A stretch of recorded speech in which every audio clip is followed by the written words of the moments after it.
আমি আসি ডাক্তারের কাছে ওষুধ দেখাই কেন? আরে কারার মতো চললে হবে? আরে একটু হলে তো সিমেন্ট বালির মধ্যে পা দিতা। যাও ঘর গিয়ে ব্যাগ পাতে দাও।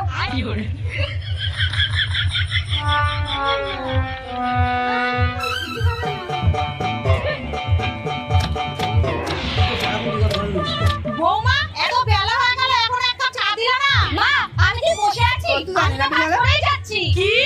আমার মুখে মুখে কথা? শাশুড়ির মুখে মুখে কথা? মা এখানে আমার কি দোষ? আমাকে কথা শোনাচ্ছেন কেন? কি? আমার মুখে মুখে কথা? মা এখন কি করি? ও তো কাজে চলে গেছে। না আগে ডাক্তারকে একটা ফোন করি। আরে ফোনে তো টাওয়ার